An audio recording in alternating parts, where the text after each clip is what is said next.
How to Have Impossible Conversations by Peter Boghossian and James A. Lindsay. Lesson number 1। Impossible बातचीत तब अच्छी होती है जब वो टीम वर्क बन जाए। हम सबको पता है वो टॉपिक्स जो झगड़े शुरू कर देते हैं। आप किसे वोट देंगे और क्यों? अबॉर्शन सही है या गलत? भगवान है या नहीं? शायद कई भगवान हैं या कोई भी नहीं। हमारी सोच, राजनीति, नैतिकता, विश्वास हमें डिफाइन करती है। तो जब कोई हमसे डिसएग्री करता है तो गुस्सा आना लाजमी है।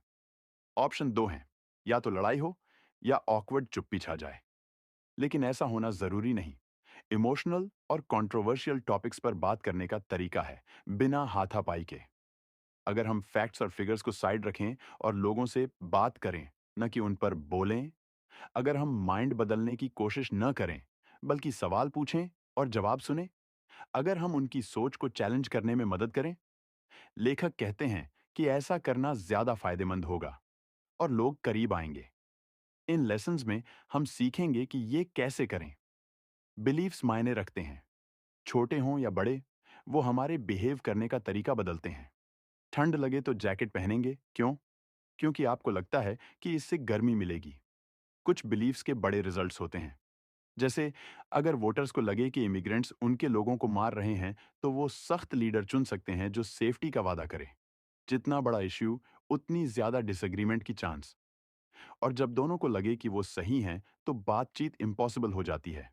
लेकिन मुश्किल टॉपिक्स पर भी अच्छी बात हो सकती है। इम्पॉसिबल बातचीत क्या है? वो जो बेकार लगे, जहां आइडियाज, बिलीफ्स और वर्ल्ड व्यूज में इतना गैप हो कि लगे कुछ हो ही नहीं सकता। ऐसी बातों में अक्सर गिव एंड टेक मिसिंग होता है। एक दूसरे से बात करने की बजाय हम एक दूसरे पर बोलते हैं। कोई सुनता नहीं, बस अपनी बात डालते हैं या फिर वर्बल फाइट शुरू कर देते हैं। गुड न्यूज़ ये कि अगर कोई बात करने को तैयार है, तो प्रोडक्टिव बातचीत का चांस है। बिलीफ्स बदल सकते हैं, पर सही और गलत तरीके हैं। जबरदस्ती माइंड बदलना गलत तरीका है। सिर्फ अनएथिकल ही नहीं, प्रैक्टिकली भी काम नहीं करता। मुक्का मारकर कोई अपनी सोच नहीं बदलता। कह सकता है कि बदल गया, पर अक्सर ये दिखावा होता है। लेकिन कॉन्वर्जेशन से बहुत लोग चेंज हुए हैं। क्यों? क्योंकि बातचीत टीम वर्क है। अगर आपकी सोच बदले, तो इसमें आपकी अपनी जनरेटेड आइडियाज का हाथ होता है।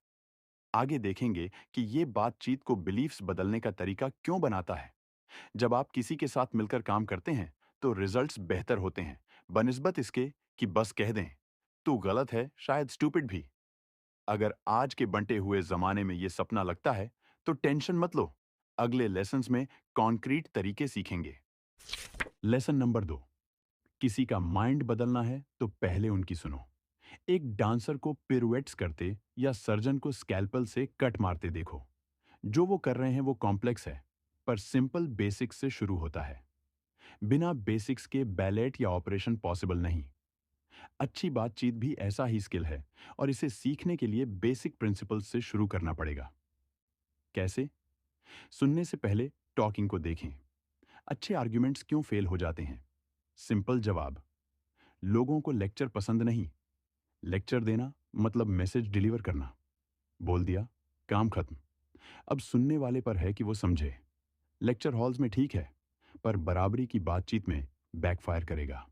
एक और रीजन है। 1940 में साइकोलॉजिस्ट कर्ट लेविन की स्टडीज देखो। लेविन को अमेरिकी सरकार ने हायर किया था कि हाउसवाइफ्स को ऑफल, जानवरों के अंदरूनी हिस्से इस्तेमाल करने के लिए मनाएं। वॉर में मीट शॉर्टेज कम करने के लिए। लेविन ने दो ग्रुप्स पर दो तरीके टेस्ट किए। पहले को वॉर एफर्ट के फैक्ट्स वाला लेक्चर दिया। दूसरे से कहा कि खुद आइडियाज निकालें कि ये पॉलिसी क्यों सही है। पहले ग्रुप में सिर्फ 3% ने बिहेवियर बदला, दूसरे में 37% ने। लेविन का नतीजा: लोग सेल्फ जनरेटेड आइडियाज को ज्यादा एक्सेप्ट करते हैं बनिस्बत दूसरों के मैसेजेस के। अब सुनने की बात। कैसे पता कि आप मैसेज दे रहे हैं, कॉन्वर्सेशन नहीं कर रहे? खुद से पूछो, क्या मुझे ये शेयर करने को कहा गया? अगर नहीं, तो आप लेक्चर दे रहे हैं। अब तरीका बदलो। अपने एक्सपीरियंस सोचो। डिनर पर किसे बुलाओगे? वो नो इट ऑल जो आपको स्टूडेंट की तरह ट्रीट करे, या वो जो सवाल पूछे और सुने? आसान चॉइस ना? याद रखो, सुना जाना सबको अच्छा लगता है, इस साइकोलॉजी को बातचीत का बेस बनाओ तो फायदा बड़ा होगा। लेसन नंबर 3, रपोर बनाओ तो डिसएग्रीमेंट आसान हो जाता है। दोस्तों से डिसएग्रीमेंट हो तो क्या करते हो? ज्यादातर बार डिफरेंसेस साइड रख देते हो ना। फ्रेंडशिप बहस जीतने से ज्यादा मैटर करती है। सबके दोस्त तो नहीं बन सकते, पर फ्रेंडशिप हमें प्रोडक्टिव बातचीत का सबक देती है। दोस्तों में साइकोलॉजिस्ट्स रपो कहते हैं। वो कंफर्टेबल फीलिंग, ट्रस्ट और एक दूसरे से घुलने मिलने का सेंस। रपोर की वजह से दोस्ती में क्लैशेस झेल लिए जाते हैं। दो अच्छे दोस्तों को जोरदार डिसएग्रीमेंट में सोचो। वो मानेंगे कि दोनों की स्ट्रॉन्ग व्यूज के पीछे ठोस रीजंस हैं, तो वो सुझावों के लिए खुले होंगे, कम डिफेंसिव होंगे। हर अनजान को दोस्त की तरह ट्रीट करना या हाई रिपोर्ट बनाना पॉसिबल नहीं, पर थोड़ा रिपोर्ट तो बनाना चाहिए, खासकर बिग इश्यूज पर बात से पहले।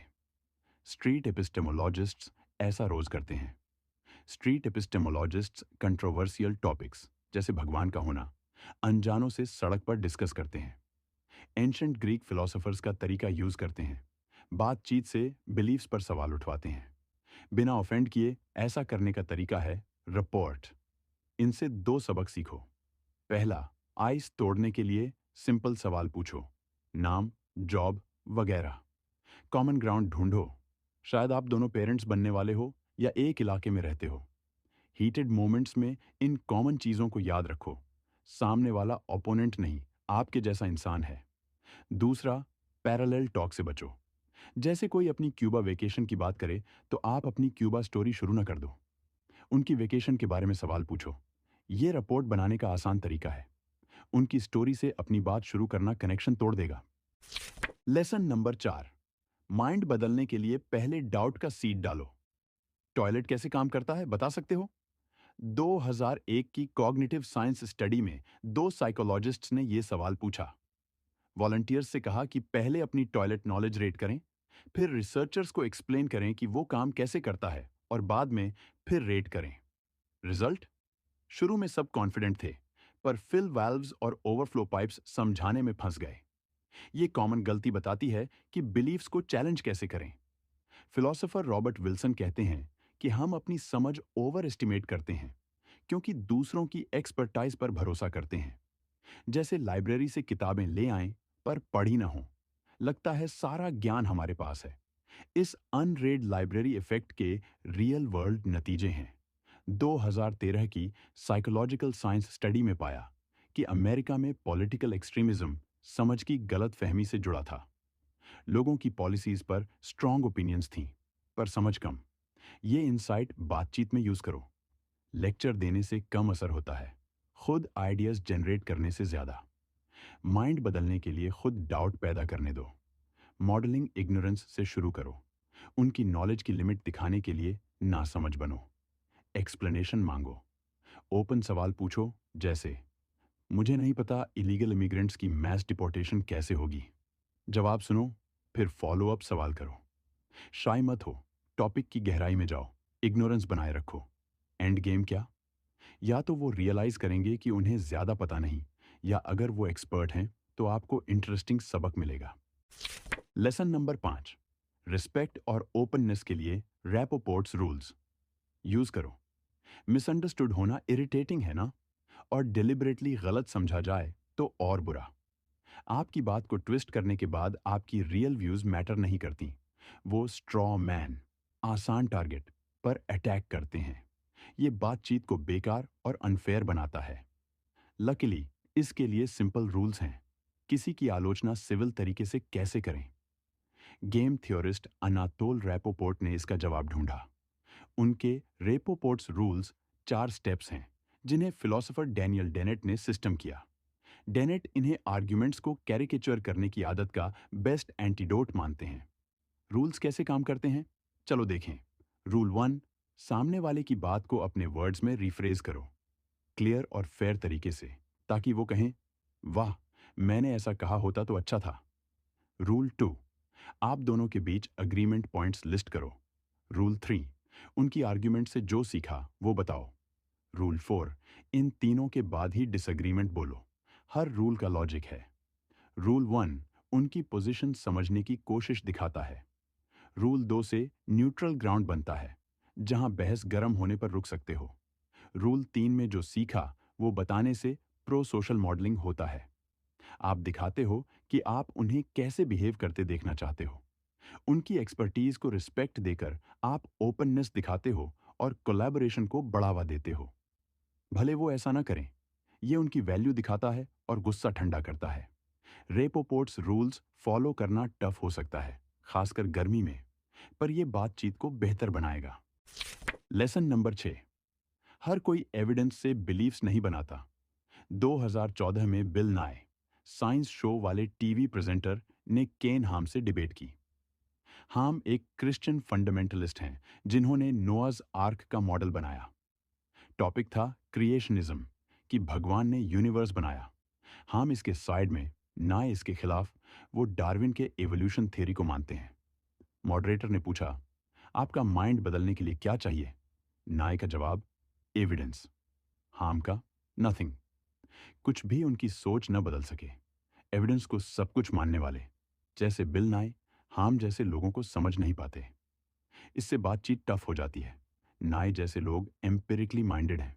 उन्हें लगता है कि दूसरी साइड ने कोई की एविडेंस मिस कर दिया। वो सोचते हैं कि फैक्ट्स दिखाओ तो माइंड बदल जाएगा। पर हाम जैसे लोग एविडेंस नहीं चाहते। हैम्स को सब पता है। उन्हें बाइबल का हर शब्द सच लगता है। कोई नया तथ्य उनकी सॉलिड सोच न बदल सके। क्रिएशनिस्ट दृष्टिकोण आम है। साइंटिफिक एविडेंस के बावजूद 34% अमेरिकी विकास को रिजेक्ट करते हैं। फैक्ट्स न देखने की वजह से नहीं, उनके क्राइटेरिया अलग हैं जो एविडेंस से नहीं जुड़े। कुछ मॉरली क्रिएशनिस्ट हैं, उन्हें लगता है ये उन्हें अच्छा क्रिश्चियन बनाता है। कुछ पीयर प्रेशर से। क्रिएशनिस्ट्स के बीच बाइबल को सच मानना आसान है। ये इलॉजिकल नहीं, पर मॉरल और सोशल माइंड उनके रैशनल माइंड को ओवरराइड करते हैं। जब बिलीफ्स मॉरल या सोशल से चलते हों, फैक्ट्स काम नहीं करते। इंसान गुड दिखना चाहते हैं, तो पीयर्स और रोल मॉडल्स का फीडबैक फैक्ट्स से ज्यादा मैटर करता है। तो क्या हाम और नाय कभी अच्छी बातचीत नहीं कर सकते? नहीं। अगले लेसन में देखेंगे कि फैक्ट्स के अलावा और तरीके हैं। Lesson number 7। एविडेंस काम न करे तो लॉजिकल सवाल पूछो। एक एथियस्ट को लगता है कि उसका रिलीजियस कलीग का भगवान पर बिलीफ सच्चा पर मिसगाइडेड है। वो उसका माइंड बदलना चाहती है। वो फैक्ट्स चुनती है, अच्छे से आर्ग्यू करती है। पर अजीब बात होती है, जितना वो आर्ग्यू करती है, कॉलीग उतना अपनी सोच में पक्का होता जाता है। हम सब ऐसा एक्सपीरियंस करते हैं। कभी कभी एविडेंस से कुछ नहीं होता। फैक्ट से माइंड बदलने की कोशिश उल्टी पड़ सकती है। बिलीव्स और स्ट्रांग हो जाते हैं।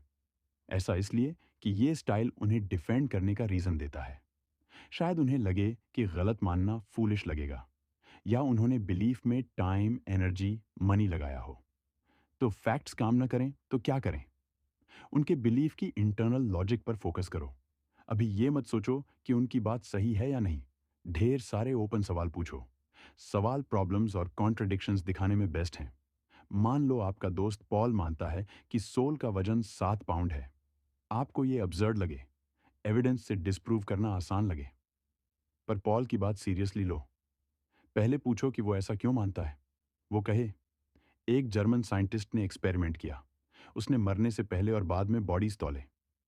डेड बॉडी 7 पाउंड हल्की थी। अभी इसे मान लो। फॉलो अप सवाल पूछो, क्या 4 पाउंड के बच्चे की सोल 7 पाउंड की होती है? अगर हाँ, तो क्या मरने के बाद बच्चा -3 पाउंड का होगा? फिर डिसकन्फर्मिंग सवाल पूछो, जो बिलीफ की लॉजिक को प्रोब करते हैं। जैसे, कौन सा एविडेंस तुम्हारा माइंड बदल देगा? अगर जर्मन एक्सपेरिमेंट दोबारा ना हो सके तो क्या सोचोगे? लॉजिकल सवालों की ताकत देखी। अगले लेसन में हॉस्टेज निगोशिएटर्स से टिप्स लेंगे। Lesson number 8। हॉस्टेज निगोशिएशन की कला बातचीत बेहतर करने के ट्रिक्स देती है। अब तक हमने फिलोसोफर्स और साइकोलॉजिस्ट्स की बात की, जो टफ बातचीत में माहिर हैं। पर आखिरी टिप्स उनसे हैं जिनके लिए कन्विंस करना लाइफ और डेथ का सवाल है। हॉस्टेज निगोशिएटर्स। इनके ट्रिक्स हमारे लिए भी काम करेंगे। आपके कॉन्वर्सेशन पार्टनर्स बैंक रॉबर जितने डिमांडिंग न हों, पर पुलिस निगोशिएटर्स के ट्रिक्स यूज कर सकते हो। ये बातचीत को स्मूथ बनाते हैं। मिनिमल इनकरेजर्स।